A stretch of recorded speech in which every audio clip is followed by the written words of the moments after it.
বিশ্ববাজারে আবার বাড়ছে তেলের দাম। ব্রেন্ট ক্রুড ও ওয়েস্ট টেক্সাস ইন্টারমিডিয়েট বা WTI ক্রুড উভয় ধরনের তেলের দাম এক সপ্তাহের বেশি সময়ের মধ্যে সর্বোচ্চ পর্যায়ে পৌঁছেছে। অপরিশোধিত জ্বালানি তেলের আন্তর্জাতিক বাজার আদর্শ ব্রেন্ট ক্রুডের দাম ব্যারেল প্রতি $1.82 বা 2.8% বেড়েছে। প্রতি ব্যারেলের মূল্য দাঁড়িয়েছে $65.88, যা 14 জানুয়ারির পর সর্বোচ্চ। একই দিনে ওয়েস্ট টেক্সাস ইন্টারমিডিয়েট WTI এর মূল্য পৌঁছেছে ব্যারেল প্রতি $61.07। এটি আগের দিনের তুলনায় $1.71 বা 2.9% বেশি এবং এক সপ্তাহের বেশি সময়ের মধ্যে সর্বোচ্চ। সামগ্রিকভাবে গত সপ্তাহে অপরিশোধিত জ্বালানি তেলের দাম বেড়েছে 2.5%-রও বেশি। সম্প্রতি ট্রাম্প তেহরানকে আবারও সতর্ক করেছেন। তার বক্তব্য, বিক্ষোভকারীদের হত্যা বা পারমাণবিক কর্মসূচি নতুন করে শুরু করা হলে তার পরিণতি ভোগ করতে হবে। চাপ ক্রমেই বাড়তে থাকায় মধ্যপ্রাচ্যে তেল সরবরাহ ব্যাহত হওয়ার আশঙ্কা তৈরি হয়েছে। এদিকে বিশ্বের অন্যতম বৃহৎ তেল ক্ষেত্রগুলোর একটি থেকে উৎপাদন পুনরায় শুরু করতে হিমশিম খাচ্ছে কাজাখস্তান।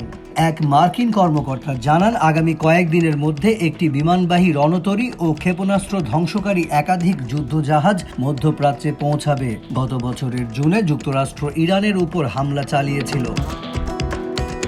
মার্কিন অর্থ মন্ত্রণালয় জানিয়েছে, ইরানি তেল ও পেট্রোলিয়াম পণ্য পরিবহনে জড়িত 9টি জাহাজ ও সংশ্লিষ্ট 8টি প্রতিষ্ঠানের ওপর শুক্রবার নিষেধাজ্ঞা আরোপ করেছে যুক্তরাষ্ট্র। ওপেকের হিসাব অনুযায়ী ইরানের দৈনিক প্রায় 32 লাখ ব্যারেল। ওপেকভুক্ত দেশগুলোর মধ্যে সৌদি আরব, ইরাক ও সংযুক্ত আরব আমিরাতের পর চতুর্থ বৃহত্তম অপরিশোধিত তেল উৎপাদক দেশ ইরান।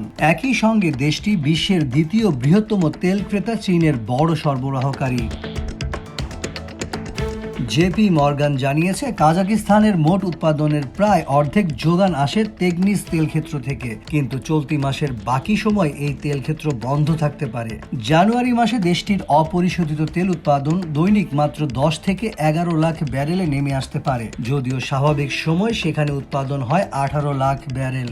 গত সপ্তাহের শুরুতে গ্রিনল্যান্ড নিয়ে ট্রাম্পের অবস্থানের জেরে তেলের দাম বেড়েছিল। 2022 সালে রাশিয়া ইউক্রেন যুদ্ধ শুরুর পর বিশ্ববাজারে তেলের দাম $139 পর্যন্ত উঠে গিয়েছিল। এরপর থেকে তেলের দাম ধারাবাহিকভাবে কমছে। মূলত চীন সহ বৈশ্বিক অর্থনীতির গতি কমে যাওয়ায় তেলের দাম বাড়ছে না। এমনকি বাজারে ভূ রাজনৈতিক উত্তেজনার প্রভাবও সেখানে পড়েনি।